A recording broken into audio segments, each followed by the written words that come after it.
the technologies in this pandemic and say we've done a good job. It's really been disastrous. So I think we have a real big failure on our hands.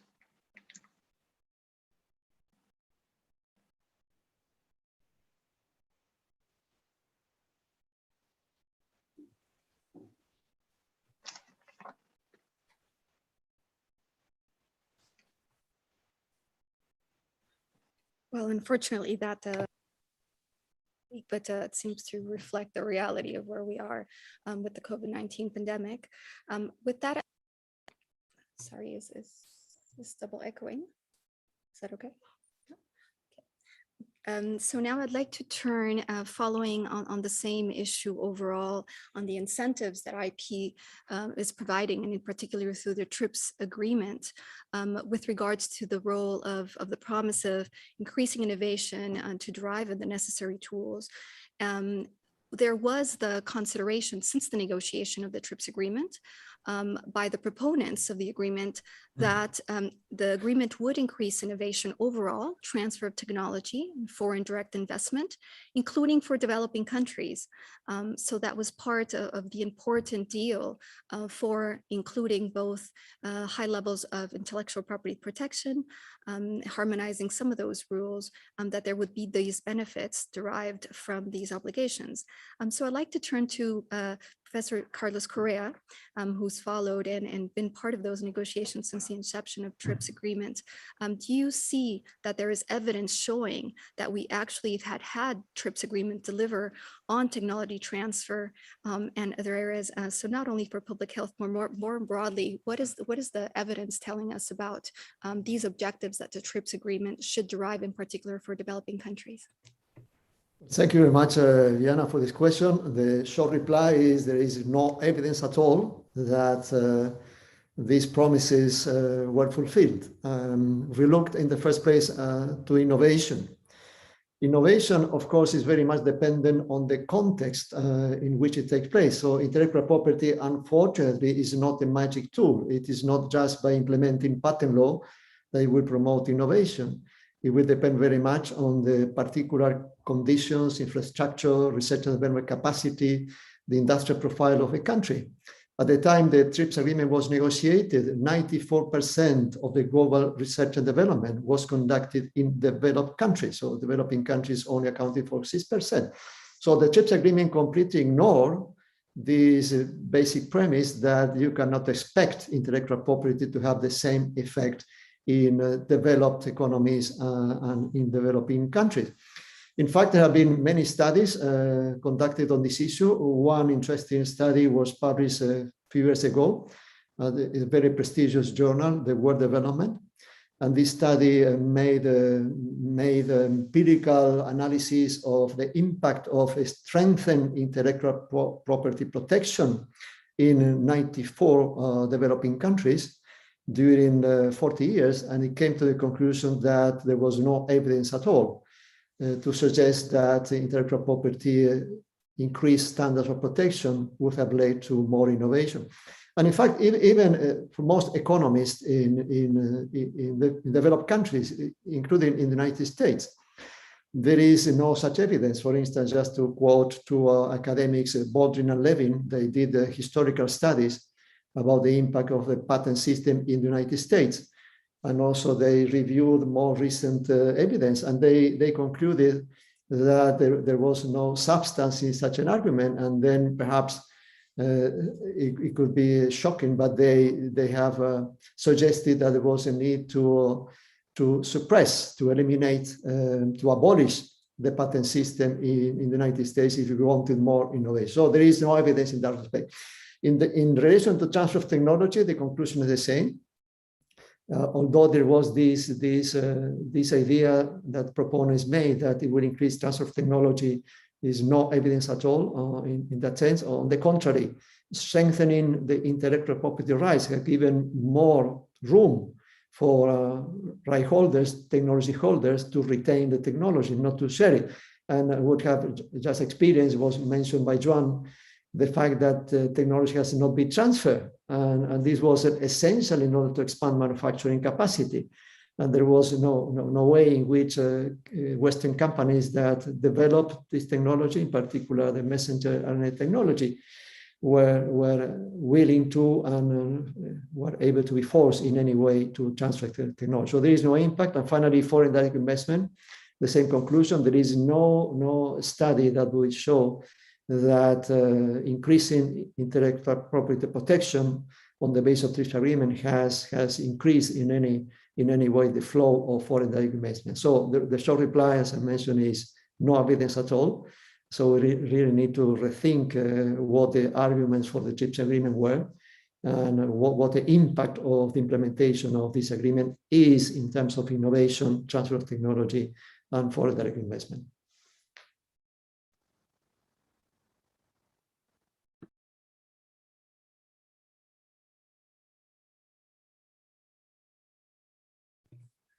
Thank you, Professor Correa. We are hearing from some participants that there's some echo. So I don't know if we can have some WTO technical staff assisting us afterwards to check what might be the issue with the echoes. I'll continue now with respect to the issue of the proposed waiver of the TRIPS agreement during the COVID-19 pandemic.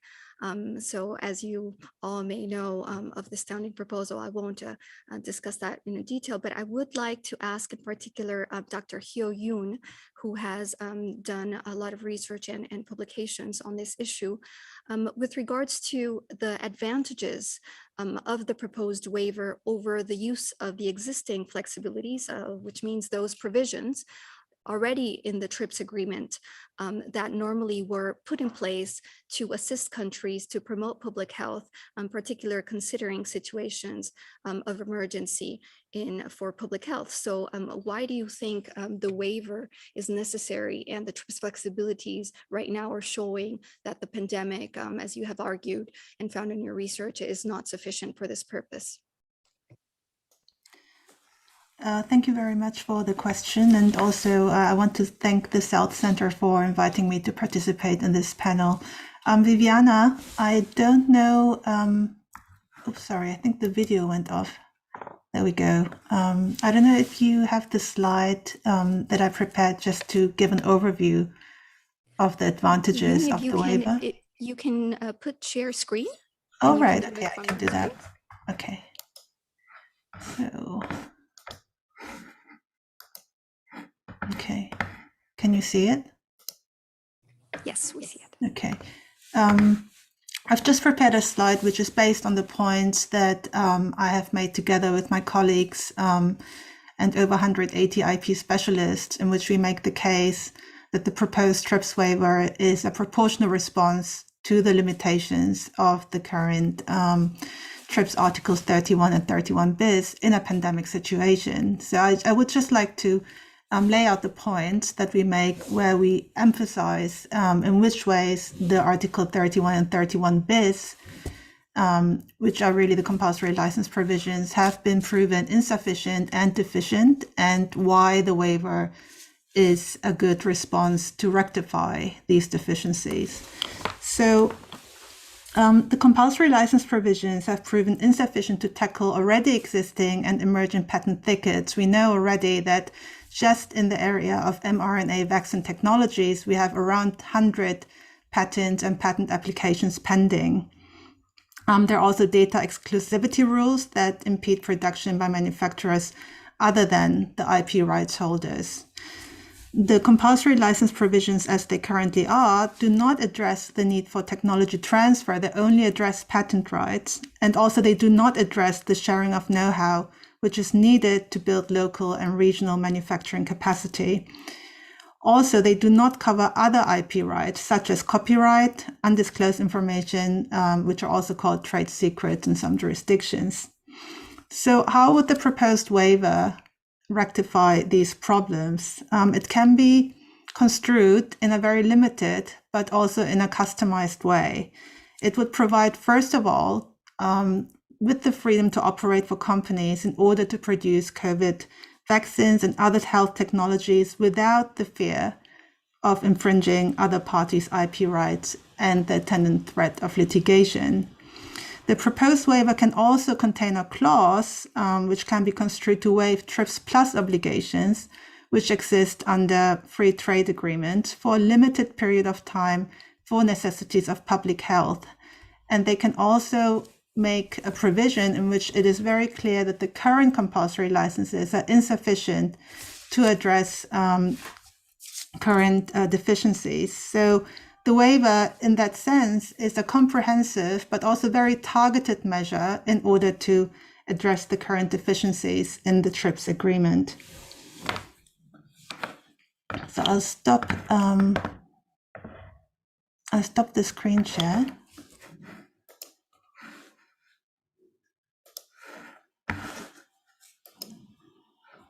Thank you, Viviana.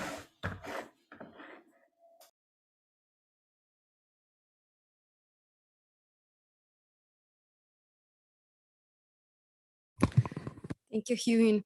Apologies, we have had some technical issues, but I think they're sorted. Some of our speakers were not able to see before the screen without an announcement, but I think that's settled now. We hope that the echo is being fixed as well for those listening in.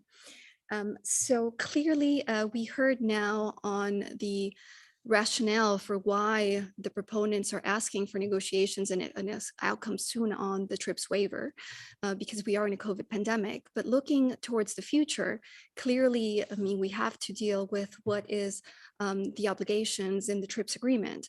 So looking forward, I'd like our panelists to reflect on, you know, members do have the ability to use the TRIPS flexibilities. We have seen both developed and developing countries doing so during the COVID-19 pandemic to some extent. We have seen other proposals for improvement of those obligations in the TRIPS agreement to allow an improved use of the existing flexibilities, in particular the systems for compulsory licensing. So I would like our panelists to reflect on, you know, is it the way forward beyond the waiver in the COVID pandemic? Is the way forward to review the existing TRIPS flexibilities in the TRIPS agreement and improve on them? Or should we also create new ones? What should be that avenue for future reform? So I'd like to start perhaps with Yuan Qiong.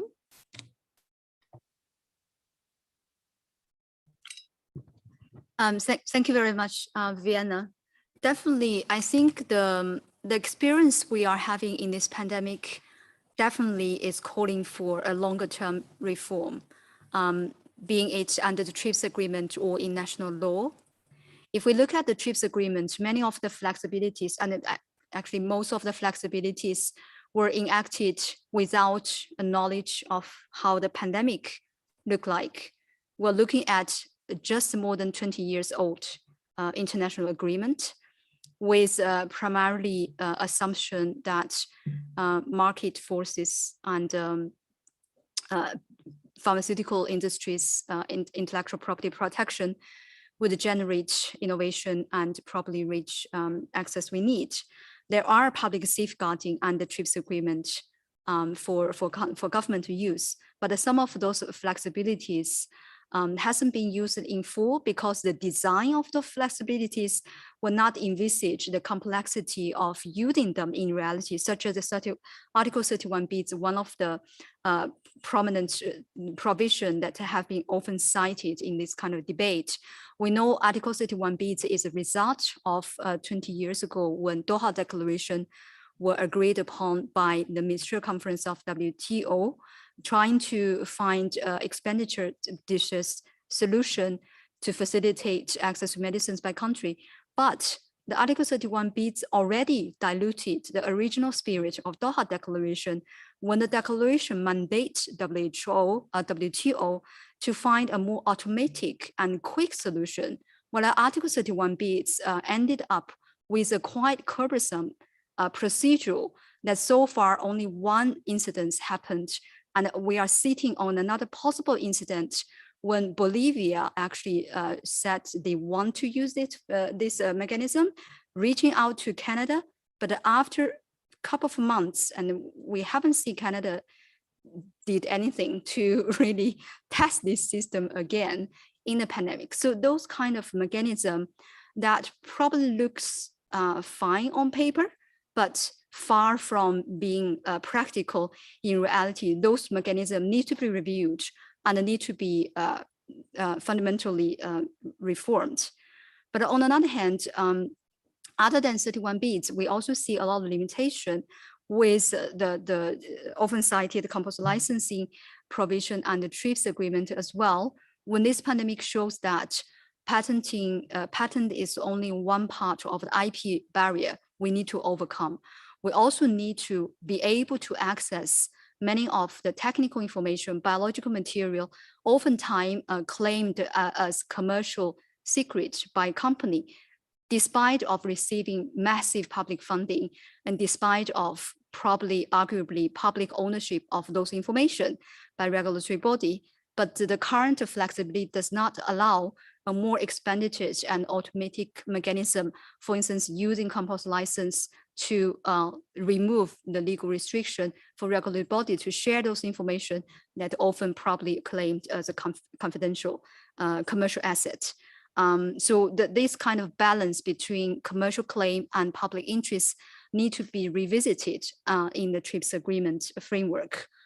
And then other issues such as the flexibility allowing country to adopt patentability criteria to facilitate access to medicine, meaning that some of the patent claims that do not represent innovation at all should not be granted at the national level. Those flexibilities are not very clearly stated in the TRIPS agreement, and some of those flexibility will also easily taken away when countries are negotiating free trade agreement bilaterally or at a regional level because of different bargaining power and negotiating capabilities. So those initiatives, those kind of issues need to be revisited when we are reaching to a post-COVID global trade arena, and when those rules have been concretely hindered country to rapidly develop their local capability to be able to produce and supply close to the people they are serving. So I will stop here. Thank you. Thank you, Yuan. So you clearly said there is a need to review, so open up and perhaps amend some of the provisions, in particular on compulsory license, and to ensure that that countries use that policy space to craft the patentability criteria best as a suited and in use of that flexibility. I'd like to turn to Yoon. Would you like to add on this topic? Yes, thank you. I think what is really important, especially in this context, as well as in the future context, is the treatment of undisclosed information. So we know that in Article 39.3, there is a public interest provision which mandates that undisclosed information can be disclosed to protect public. Now, the question really is, how would we do that technically? The problem generally is that there is a mismatch of agency. So the TRIPS is an agreement done multilaterally by state actors, but as we are seeing in this pandemic, the power balance between private commercial interests and national interests and global interests diverge. So we really need to think about how the public is represented and protected in the current TRIPS agreement, also going forward, such as what do we do with Article 39.3? How would we actually implement this? And there has been some interesting research done by colleagues such as Olga Gorgula and John Howell, who have actually thought about compulsory licensing trade secrets, but in detail how that would actually, that would be implemented would really be dependent on the willingness of member states to cooperate on a multilateral level. Thank you.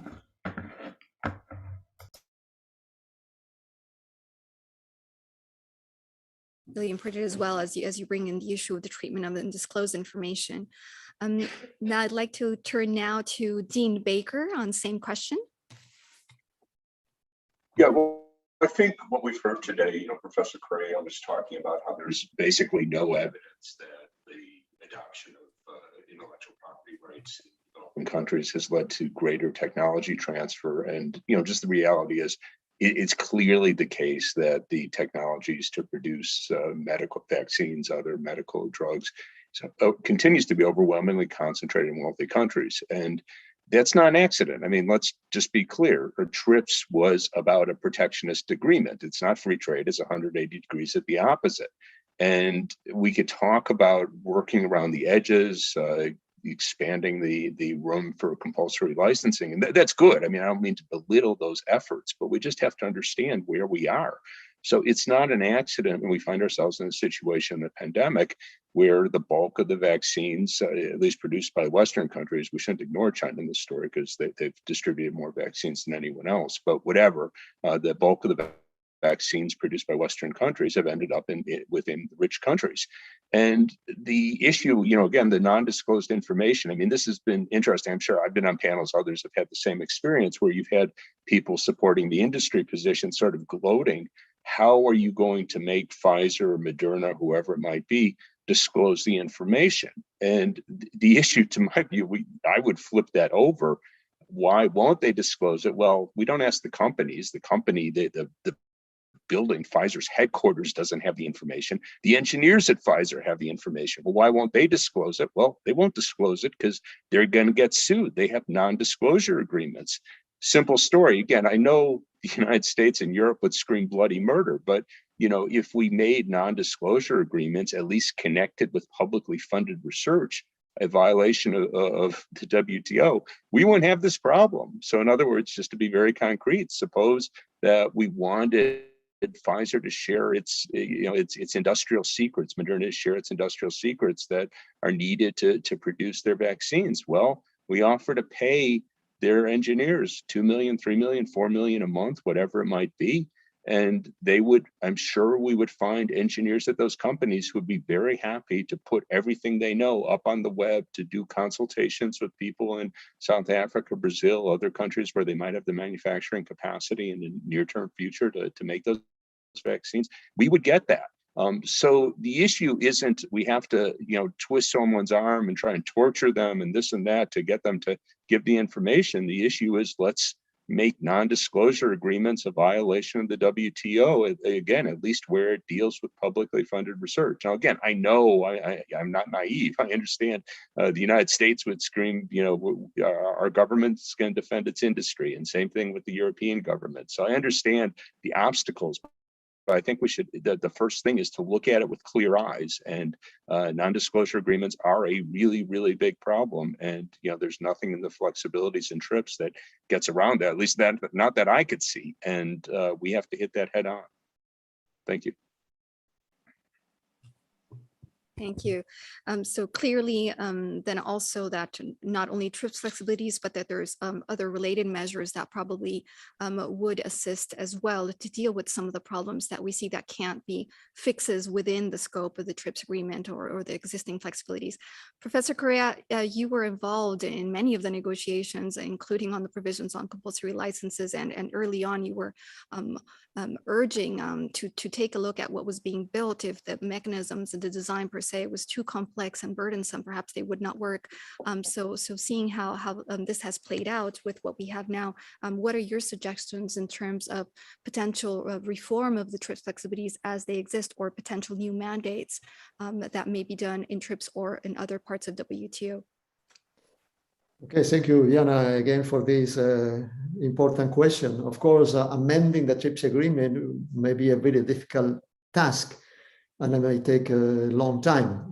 As we know, for instance, just for adoption of Article 31 bis, it took more than 10 years, and we got a solution, as Yuan has very correctly said, that is so cumbersome that it's not workable. So it will be really very important to look at that and reform the system, which is not working. But in the interim, I think that national governments may take some action. One of the problems with the TRIPS agreement is that there has been over-compliance. So many governments have not taken the risk of experimenting with the use of TRIPS flexibilities, and then they have followed a pattern that was safe in terms of not being under threat of complaints by other members. But it's the time to experiment within the TRIPS agreement, what else is available. And I will just make reference to 3 issues. The first one is the Article 30 exception was mentioned in relation to export. Interestingly, the European Union has recently adopted an exception for the supplementary protection certificates, which are an extension to patent rights, which are not exactly patents, but they extend the patent rights. And the exception relates to manufacturing and export of pharmaceuticals during the time life of these certificates of protection. And the same theory, the same doctrines that have allowed the European Union to adopt this regulation can, in my view, be applied to Article 30 in relation to patent rights. So I think this needs to be further explored, and I hope that some governments will look at this. This will overcome the difficulties of Article 31 bis. A second area I was already mentioned is whether there is a possibility of involuntary transfer of know-how or compulsory licensing for trade secrets. It was already mentioned that Olga Gurgula, among other scholars, have studied this issue. In fact, the South Center has published a few days ago a paper on this. I will certainly welcome comments from the speakers and other participants on what is proposed there. The proposal is to develop at the national level a system for compulsory use of trade secrets or know-how. Of course, there are enforcement issues which are quite complex, different from the case of patents, where you have the information which is already available on the patent specification. But I think it's worth to look at this possibility.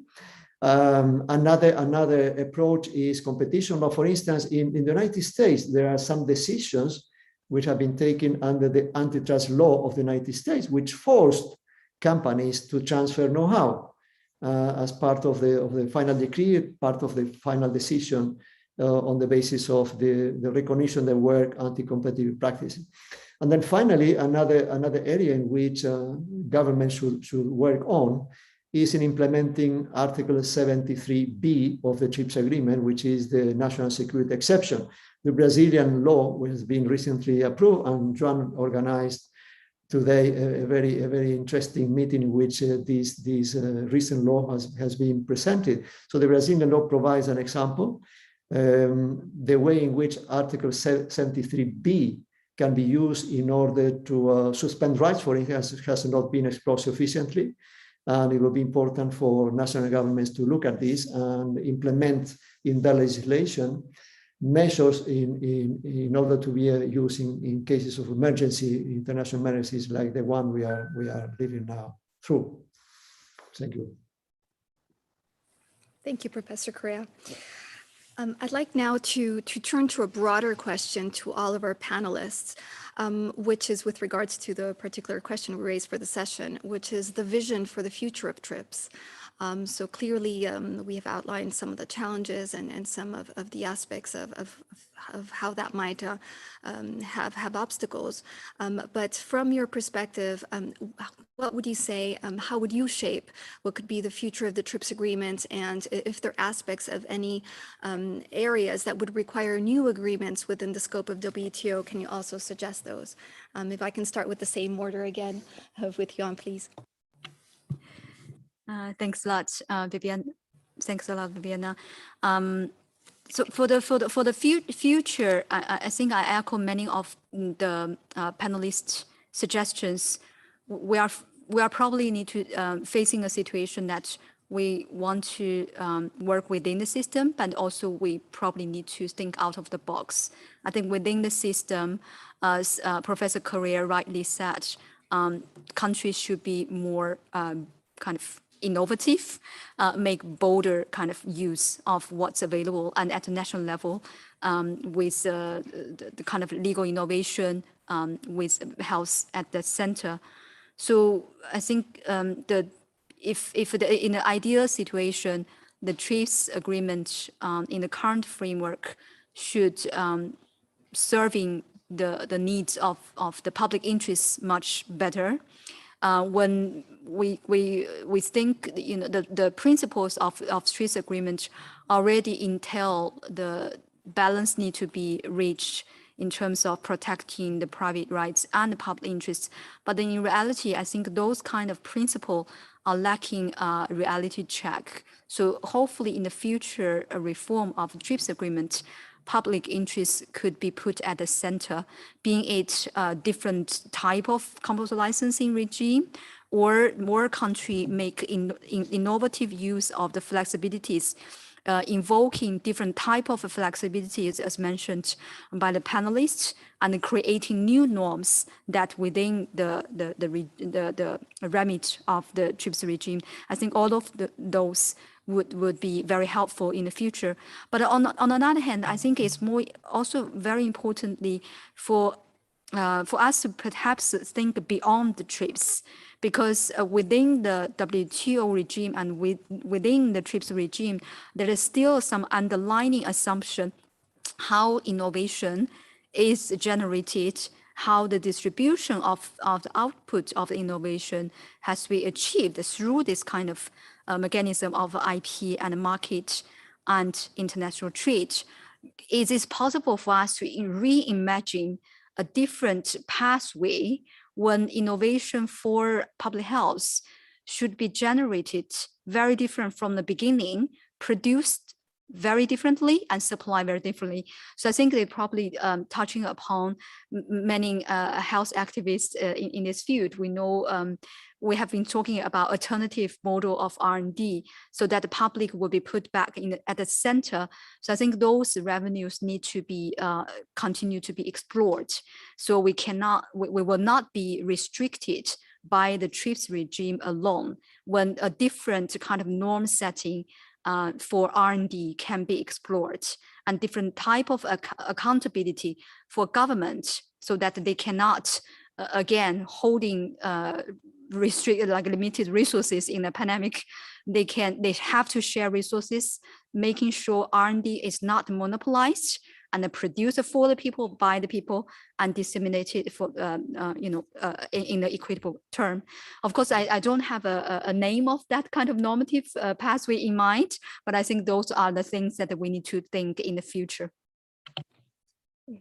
Thanks, Yuan, and perhaps the others can build on those objectives with some concrete suggestions. So I pass the floor to Yoon.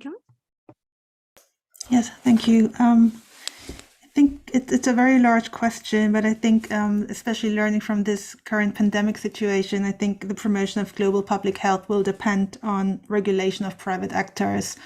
And I don't know if the TRIPS is really the right legal framework to achieve that aim. I think we are very much dependent on the willingness of national governments to enforce public interests. And we know how difficult that has been when the national governments are not really defending either their own public interest or global public interest. So the meanings of public and private are very much in a flux. I think what would be essential is, and this goes back to what Dean Baker said earlier, is to think about inbuilt provisions about IP rights before public investment is made in health technology and innovation. That is because there are a lot of convincing arguments why certain health technologies should not be commodities and should not be treated as assets. And if, as long as the money is being spent without any strings attached, I think it's very hard to actually put the genie back into the bag. And these kind of rules need to be negotiated before, and ideally that could be something which could be discussed within the WTO forum and also going forward at the WHO. I'll stop there. Thank you. Thank you. Dean Baker, would you like to comment? Yeah, well, just building on the two earlier remarks, we've had several people, myself included, make the point about non-disclosure agreements, and I think we're realizing the importance of this. I mean, of course, all of us probably realized that long ago, but I mean, in the context of the pandemic, this has been a big issue in the transfer of technology, and this is something basically TRIPS is silent on. And getting rules limiting the use, or at least making exceptions for the use of non-disclosure agreements to prevent the transfer of technology, to my view, that would be hugely important. And again, if you can't say, in general, if a drug company works entirely entirely, on its own money, its own dime. You can't say that they can't have enforceable non-disclosure agreements. It seems that certainly you should be able to do that when much, or in some cases most or almost all of the money came from public funding. And to my view, again, this is just kind of an incredibly strange story. Well, it's not strange when you understand the power relations, but the United States spends about $45 billion a year on biomedical research. That's mostly through National Institutes of Health, but we have other agencies. With the pandemic, I haven't even seen, someone might have tallied it up. I'm sure it's over 50 billion, might even been 55 or 60 billion. But in any case, we spend an enormous amount subsidizing the pharmaceutical industry with this research. And if you just think in the context of the WTO, suppose that the United States were spending 45 billion a year subsidizing its steel industry, 45 billion a year subsidizing its, well, that's clearly a violation. That would not be allowed. But in the case of the pharmaceutical industry, we just go, well, that's fine. That's basic research and all well and good. If the idea is having a level playing field and having a situation where technology, obviously, particularly in healthcare, because we care about health, care about people's lives, it seems reasonable to put conditions on that. If you're going to subsidize 45 billion a year, then there should be substantial public access to it worldwide, not just in the United States. So I think that's, again, I understand the opposition. The United States is the drug industry here is very powerful, same in Europe, other countries as well. So there's a lot at stake here, but we have to at least understand the issue. And I think we're kind of operating from behind the eight ball. One other thing, in terms of, someone made a reference, maybe more than one person, to the Baldwin and Levine work, which of course is very interesting, arguing that patents have actually been an obstacle to technology. And I think there's a lot of truth. They've done good work. I wouldn't say conclusive.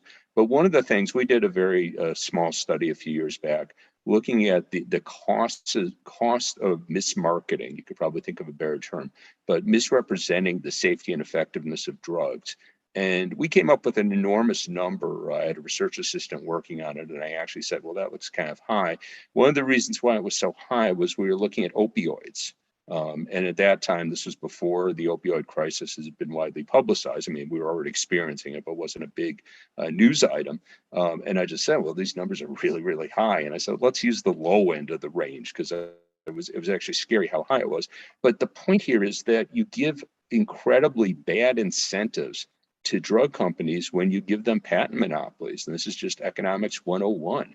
If you have a drug or vaccine, whatever it is, that they could profitably produce and distribute for $2 or $3 or $4 a prescription, and with a patent monopoly, they could sell it for 100 times that, and sometimes 1,000 times that, you gave them an enormous incentive to push that drug as widely as possible. And guess what? That's what they do.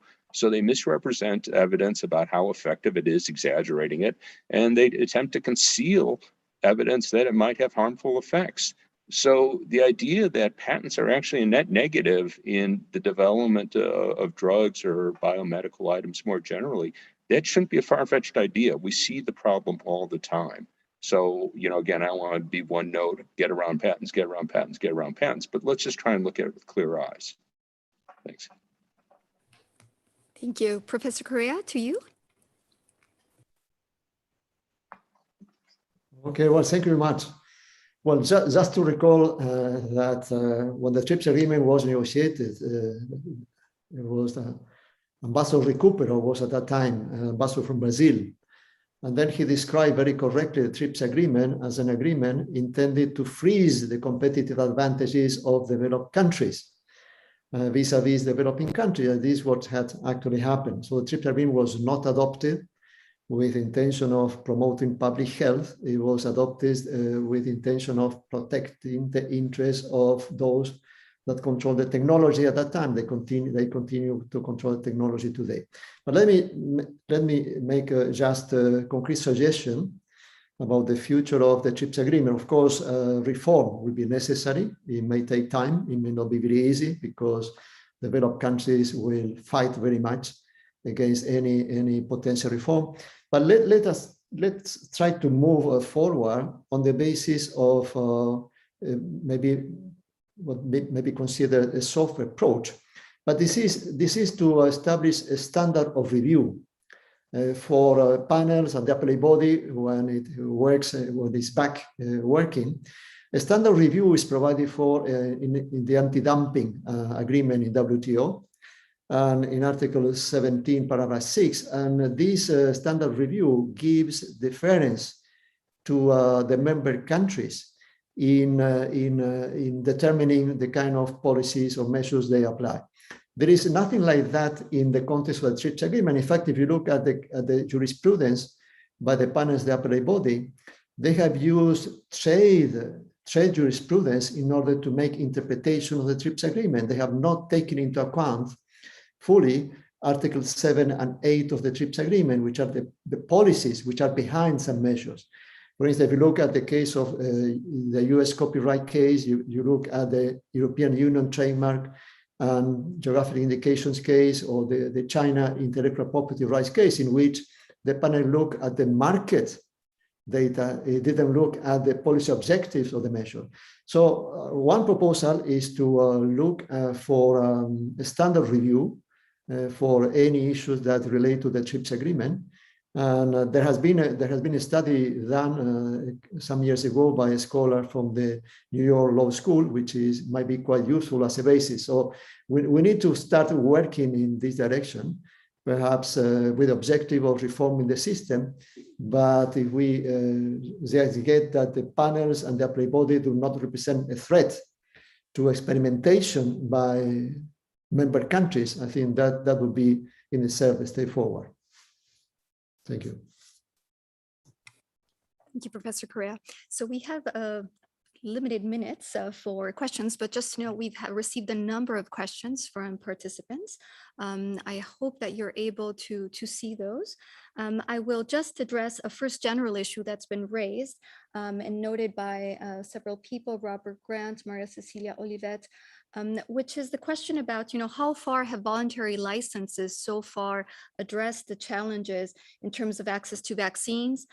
So it's noted for some that they consider, is the problem more of a distribution issue, and that there's many partnerships already that have been done, and that voluntary licenses could potentially solve the issue. If anyone would like to comment on that, how far is this already happening? For example, one comment says technology transfer is happening voluntarily. So is the waiver a solution in search of a problem? Would anyone like to comment?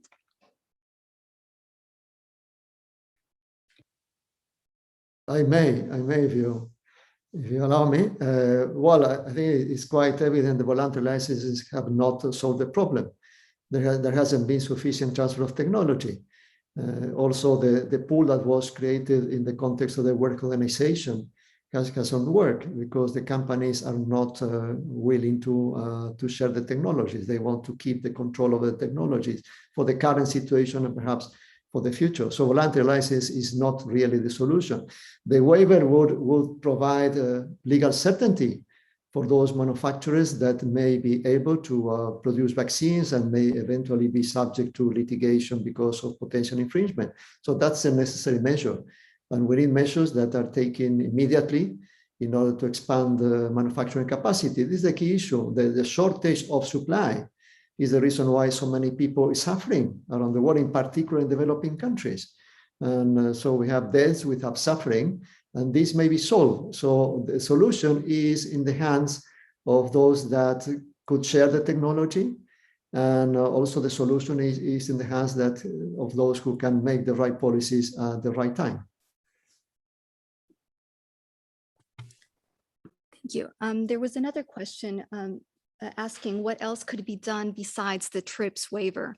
So I think you've all made clear suggestions in terms of the use of the other existing flexibilities already, but is the question is, looking beyond the TRIPS waiver overall, is there some other concrete activity that could be done now that would be useful? Perhaps, for example, something that might not have been addressed is what already in the scope of national legislation could be done. This relates to a question also that is posed more concretely, asking whether, and this is a question by Joshua Sarnoff, if Professor Correa could address the many existing national law authorities that exist to compel transfer of trade secret information, and why this is consistent with the TRIPS agreement, which has no provision for compulsory trade secret licensing. So or to say why a waiver is needed to exercise those authorities legally, even if courts will not enjoy such transfers. Well, maybe I may address Professor Sarnoff's question. Interestingly, the only case in which compulsory license is prohibited under the TRIPS agreement is in the case of trademarks. In the other areas, there is no such prohibition. And therefore, there is no reason why it might not be possible to explore such a solution. So this is this very, very short reply. There might be, of course, quite significant complexities in enforcing compulsory licensing or involuntary transfer of know-how. But as I mentioned, in the United States, you have some cases in which this has happened in the context of competition law. So competition law may be another important instrument in this area in order to achieve the objective of getting access to technology when there is such a control that the public interest is being neglected. Thank you. Thank you. Now, I'd like to address the question to Dean Baker. There seems different understanding of what is technology transfer. So some comments we're seeing in the question suggest that already companies are doing technology transfer through their partnerships. Some others would say this does not really amount to the technology transfer necessary. And related to this, there's a comment that a question whether if developed countries like the EU, UK, and Switzerland that have been blocking the TRIPS waiver for a year, if they had agreed to this a year ago, would it have been possible that COVID vaccines could have been produced, given that some generic companies said that they are ready and willing to produce COVID vaccines, but were not giving voluntary licenses, even though they were seeking these? So just to, again, clarify, the question is with regards to how should we understand what is it that we're asking as technology transfer? Does it amount to what companies are already saying they're doing? Or is that not enough? And if we looked back, if we did have the waiver already had been approved a year ago, could we have seen some actual change in terms of access to vaccines by potential producers in this period? Well, taking those in order, no, the technology transfer is clearly inadequate. The Pfizer, I'm focusing, I think most of us have been focusing on the mRNA vaccines because clearly those are superior, but I mean, obviously any vaccine is better than no vaccine. But in any case, Pfizer and Moderna have been very reluctant to share their technology. One prominent example, Teva, I'm mentioning that because Teva is a huge generic company that certainly has cutting edge technology. They were unable to arrange a deal with Pfizer. They didn't want to share their technology. There was an arrangement between Pfizer and Merck where basically Biden forced Pfizer's hand on that. I don't know all the specifics of that. I don't think they're public, but in any case, he forced Pfizer to cut a deal with Merck and share the technology with Merck. They did not want to do that. And these are, I mentioned these because these are very, these are rich country companies that clearly have cutting edge technology, and they've been having difficulty or found it impossible to get the technology. So the idea that somehow they're going out there willing to share technology, no. Now, if we envision we could go back a year when South Africa and India introduced their resolution at the WTO, and we said, okay, everything's open. Could we have had vaccines all around the world? Well, Moderna and Pfizer were able to get up and running in about 6 months. I mean, we have to check the exact timeline, but of course the vaccine didn't exist before March, and they were able to start producing in large quantities by October, November. So that tells you about the timeline, and presumably we could do better now that we've had that experience, meaning if that was fully open. So if you had envisioned going back to October of last year and we said, okay, everything's fully open. And just to be clear, what I mean by that is that their engineers put all their blueprints, everything online. They hold webinars so that engineers in both in rich countries and in developing countries, India, South Africa, Brazil, wherever they might be, they could get the expertise. The idea that they would be able to get up and producing in 6 months, I mean, it seems to me almost implausible that wouldn't be the case. So yeah, I mean, we could have had the whole world vaccinated by this point, and it's an incredible tragedy that because we're so set on protecting the patent intellectual property rights of these companies, basically millions of people have needlessly died. Thanks. I know that they're going to close our session soon, so I just want to address a last note to Hugh, Yoon, Kang, which is how do you think it is better to communicate both in the academic community as well as more broadly to understand that there is an issue with IP and it's not just an issue of sharing doses, which is a question that has come out in several of the chat questions now. Sorry, could you just repeat the second half of your question? Yeah, how to communicate the problem. Is IP an issue or is it only about a problem of sharing doses? I think it's essential to emphasize that IP is the legal structure which underpins certain markets, and law is not separate from politics. It's not separate from the market. They inform each other. There was some kind of misconception that IP scholars are thinking that IP is not an issue. I think we've made it very clear together with colleagues, almost 200 of us, that IP is a structural barrier to access to medicine. I think there's a lot of pedagogical work to do, as well as really try to reinforce the message that there is a structural problem at the moment with the TRIPS. It's not a natural phenomenon. TRIPS was made about 20 years ago, and we need to really question the premises of the TRIPS constantly. And I think there is a lot of pedagogical work to do in that regard as well. Thank you. So we're closing our session now. Thank you very much to all our panelists and all to our participants here live and on the virtual session. We also invite you to the South Center website for more information and detailed publications on these issues. So thank you all very much and hopefully see you again in another event soon. Have a great day.